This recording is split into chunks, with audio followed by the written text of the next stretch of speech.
Hello friends, we're joined today with a familiar face here on board the Harmony of the Seas. I'm with my good friend Super Mario. We're on board to share with you an update video. It's been 4 long years since we sat down and did this exact specific video, so you're in for a special treat. Mario, what are we going to be talking about exactly? Okay, so going back to 2019 when we did the original cost of cruising video, we dwelled into details about the different costs, different options. And so today we're going to update the numbers to 2023 prices. I think that sounds like a fantastic idea because why? So much has changed in that time. We have a whole pandemic behind us. It's not only groceries that have gone up, cruises have gone up as well. So we'll tap into what it looks like for him, for his budget, along with all the ins and outs of what it takes to live on board. So for those who don't know about your lifestyle of living on board a cruise ship, can you share with us a little bit about how you got started in the sense of how many cruises do you really have on your belt? Okay, so I began my cruising career in the year 1996. Okay, that's a lot of years, okay? My first 3 years were very experimental. I experimented with 10 different cruise lines and did 150 cruises on approximately 70 ships. By the time I got done with that experiment, I pretty much knew the cruising industry very, very well. And then I said, stop the action in the year late 1999, evaluate all the cruise lines, rate them, and select the one you really want to live on. Because I cannot continue to live as a gypsy, going from ship to ship, cruise line to cruise line. I had to create stability for my life. So in the year 2000, I selected Royal Caribbean as being my cruise line of choice. And what really tipped Royal over the top, the finish line, was the introduction of the Voyager of the Seas in late 1999. That ship was a game changer. If you go back to those years, it was the largest cruise ship ever built. It had a lot of first things, and no other ship could compete with Voyager. When I sailed Voyager, I said, this ship was made for me. Of course, there's so many other different cruise lines that you could have gone with. Right. And now that you've had how many nights at sea? In summary, I did 150 cruises on many cruise lines, on 10 cruise lines. And ever since 2000, I've done 950 on Royal. So if you add 150 and 950, that gives you how many cruises I've done in my lifetime, which is what, 1,100? Something like that. One thing that is always so interesting with Mario is that he's able to keep all of this information up here. He has been cruising for so long, but it's so interesting just to tap in because you're so organized. You know your numbers. You know he's a wealth of knowledge, folks. We're gonna dive into the nitty-gritty with the dollars and cents here, but it's just so fascinating, you know, throughout your tenure of living on board, and that you really do know the industry, and not just with Royal as well. You keep up even though you're only on board Royal Caribbean, which I think is pretty darn cool. Yeah, exactly. So yeah, cruising has been really my life for 25 years. And for those who are curious, I spend 50 weeks a year now on ships, and I have 2 weeks vacation. And where do you go on vacation? Oh my God, I stay in Miami for 2 weeks, and I'm miserable those 2 weeks. And you can't wait to get back on board, No, right? you know what I call those 2 weeks vacation? It's really dry dock. It's my personal dry dock, where I do all my maintenance and, and everything, medical checkups and everything else. We've done videos on this before, but briefly talk about this. And again, if anyone wants to dive into deeper, we have that playlist down below. But for those who may have missed it, briefly, where did you go during your extended dry dock during the pandemic? Oh my God, those were really miserable days. Extended dry dock from March of 2020, and I restarted July of 2021. So it was about 15 months. For more people, it was 2 years plus. So for those 15 months, I said, I'm going to leave Miami, I'm going to leave the US, I'm going to go to the Caribbean, which is my favorite area. So I said, which is my favorite island in the Caribbean? Aruba. So I made a couple of phone calls and secured a condo, a timeshare condo on the beach in Aruba that was available. And I just flew to Aruba and stayed there for 15 months. And on the beach, I had a beautiful balcony, I had beautiful view, I had food, everywhere I had food, room service, internet, laundry. So it was like being on a cruise ship, except not moving, it's static. When you decided that you wanted to take on this journey of living life at sea, did you really think that you were going to be doing this for the rest of your life? Did you have that full vision of, or did you think maybe it would be a 1-2 year thing? You knew that this is setting up for the future long term, decades later. Yeah, Alana, we may have mentioned this in a prior video, but in my 20s, when I was in my 20s doing in my corporate job, I had a big corporate job running the financial division of a big company in Latin America and the Caribbean islands. So I would travel all over the Caribbean, all over Latin America. What would I see? Cruise ships. I see people on the beach drinking pina coladas, you know, getting a suntan. Everywhere I went, and I was stuck with my business suit and my briefcase. And it started to get to me, I go back to Miami, my home base. What did I see? Cruise ships. More people on the beach. I said, you know what? When I made a promise to myself, when I hit 45 years old, I was in my late 20s, middle 20s, I'm gonna go live on a cruise ship forever. I just said that to myself. So I had about 15 years to prepare for that moment and structure my life accordingly to do that. So it wasn't I'm gonna do it for 1 year or two. It wasn't by accident. It was pre-planned and it was a forever commitment. Yeah. That's a comment that I get from a lot of you viewers at home who say, I wish I had thought about this sooner, or I wish I would have planned my finances differently as you would have, and you know, set themselves up differently. So it's, if you're young and this is something that you might want to do and pursue, he was in his late 20s. Yeah, the longer you have to plan for it, the better you're going to be, because we're going to talk about the many variables that you have to worry about. So let's dive into those variables as well. So of course, he's cruising only on Royal Caribbean, which is the contemporary cruise line. So if you were to choose a luxury cruise line or any other of the cruise line, these numbers might look different. But one other variable that makes Mario's numbers different is that you travel solo. Exactly, and the numbers I'm going to give you are based on solo bookings, but it's easy to convert from solo to double by using a factor of 1.3. Okay, it's that simple. So there you go. And another thing before we dive into some of these numbers, a lot of people always ask about the discount that Mario gets on board. Now, do you want to dive into that right now, or as you work into it with your Pinnacle? Oh, we can do it right now. Sure. People have a misconception and they think that I get a huge deal when I book cruises. I do not. I pay the same price for a cabin that a first-time cruiser would pay. There's no difference in price. They cannot charge a different price to a different customer. That's just not done. You know, in the United States, it's actually illegal to do that. To charge, it's called price discrimination. So people have this misconception that I get this huge deal, and I don't. I pay the same price when I book my cruises on the next cruise office. I'm paying the same price as everybody else. And how early do you book to ensure that you get the cheapest cruise fare available? Your best tip for as soon as they come out, right? Exactly. The early booking price always, I want to say 80% of the time, is always the best price. Now, if for some reason that price goes up in the next, let's say 2 years or 1 year, you can always, or it goes up, sorry, if it goes down, you can always reprice it down before final payment. So you really have nothing to lose by booking as early as possible. Price goes down, you get repriced. Price goes up, you made money.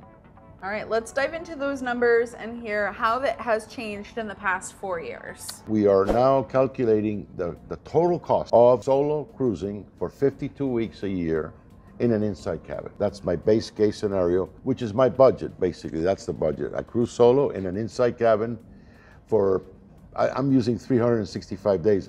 In my actuality, I do 350, as I said before. Right. But let's do 365. So the total cost, including fare, tax, and tips, does not include onboard spending. Drum roll, please. Okay, does not include onboard spending. It's fare, tax, and tips, $82,000 for That's one gone person. up. And the 2019 cost was $72,000. So it's gone up 15%, which you would expect, because I'm using 2023 prices now. So $82,000 is the base case. Now, if you want to go from a inside cabin to a balcony, okay, and I'm using my mix of cruises. And still as a single. As a single, The balcony is 30% more expensive than the inside cabin on average. So the balcony cost would be $103,000. Okay. Now, not everything goes up by 30%. The tax remains the same. The tips remain the same. It's just the fare goes up by 30%. The tips don't change until you move into a suite. Into a grand suite or above. Okay. And here comes the big number. And by the way, that number in the 2019 was 89,000. So it's a 16% increase, very similar to what the inside goes up. Now we're going to do a solo in a junior suite. The junior suite prices have really gone up. All the suite prices have really gone up. Why do you think that is? Demand is higher for the suites? Demand, absolute demand. And double points, right? For those trying to get those Crown and Anchor points? Yeah, but they were available back in 2019, so that's not changing. Okay. It's really the demand for suites, and I think Royal is marketing suites very aggressively.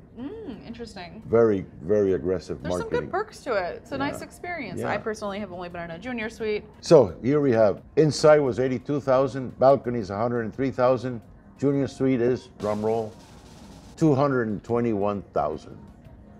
Believe it or not, 221,000. It's 3 times the price of an inside. Wow. I've costed it out using my mix of cruises, and the junior suite is 3 times the inside. So tell me, personal opinion, share us with us here. Do you think it's worth it? Is it worth living at sea? I personally cruise in an inside cabin, and I'm happy with my inside cabin paying $82,000 a year. Okay, because I have everything else that I need on the ship. Okay, so for me, paying $221,000 a year, that's just too much per year. It's year after year. It's like $120,000 more every year.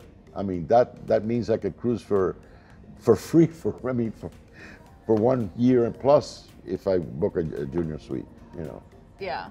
I think that it's interesting because people always immediately want to compare these numbers as to what it would cost to be in a retirement home or assisted living versus the cruise ship. But I want to talk a little bit about this here as well, because it's something that always comes up is those are completely different experiences here. Right. And let's just touch on this now. After they hear the number, a lot of people get shell shock or sticker shock in the sense of how a retirement community, of course, doesn't cost this much. Assisted living, if you need assisted living, guess what? What do you always say?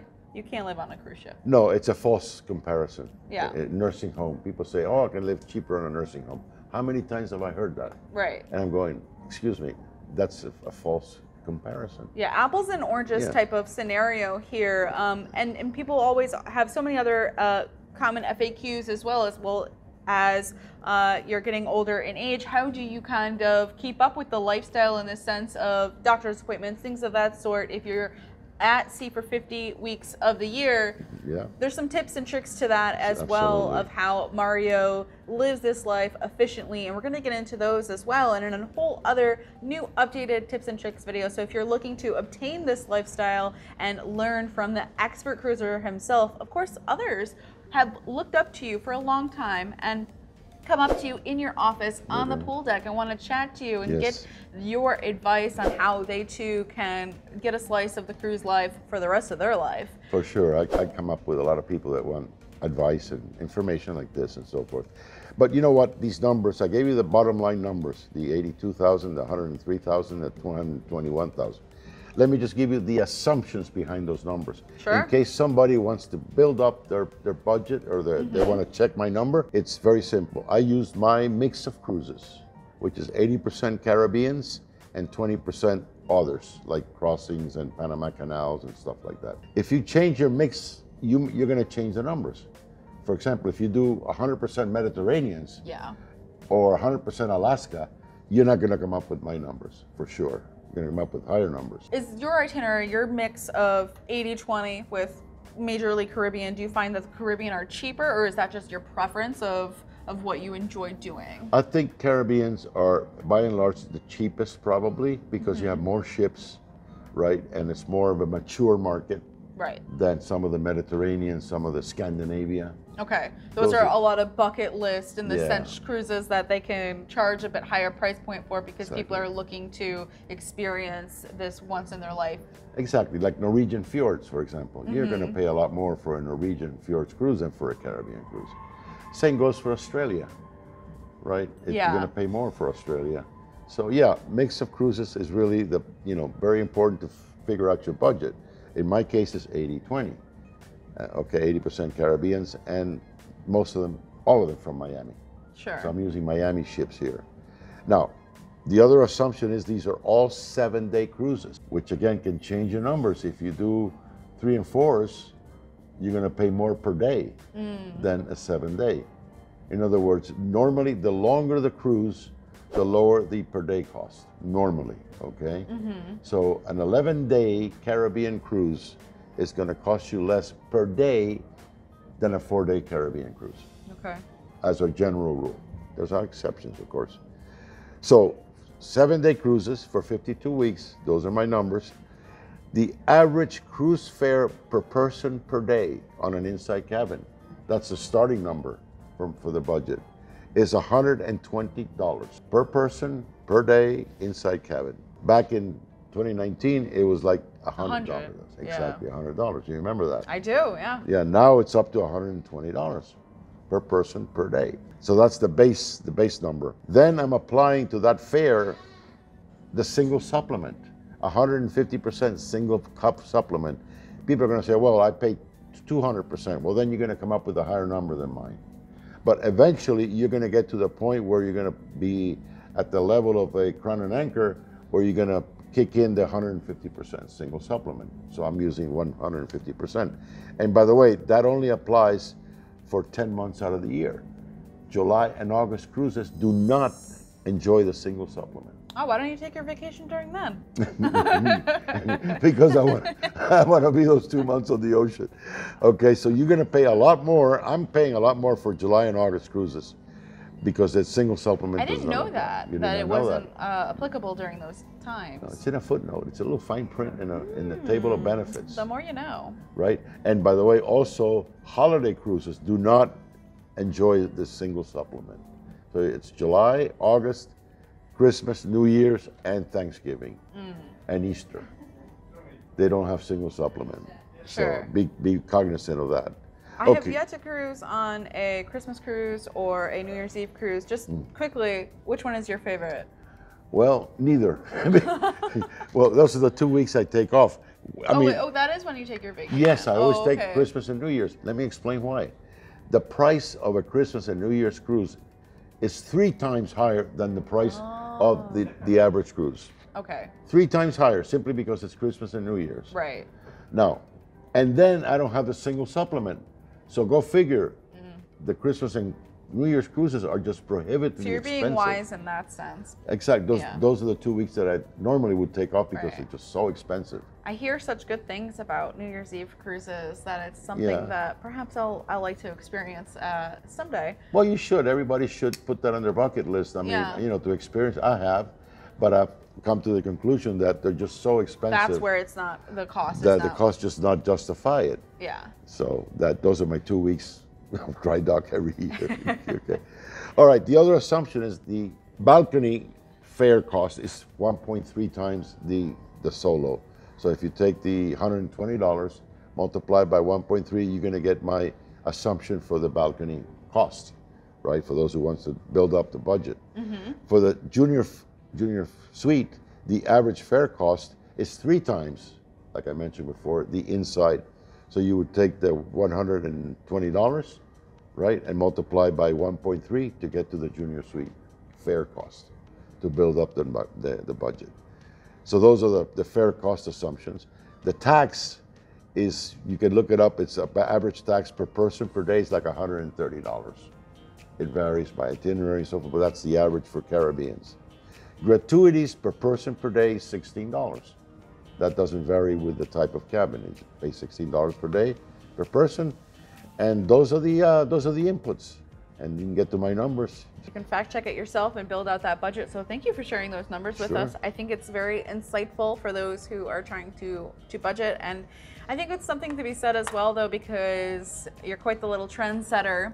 Other people who have been starting to say that they live at sea as well and are trying to take pockets of time, a month or 2 or 4 at the time, half the year perhaps, and try to build up their points to reach those loyalty levels as well, and get the perks and the benefits. So there's so much to the lifestyle with preparing and tips and how to become a very savvy traveler. So we have more to come within this series. Mario is going to share his top tips for how to prepare and more. So be sure to check that out in the description box. And Mario, thank you so much.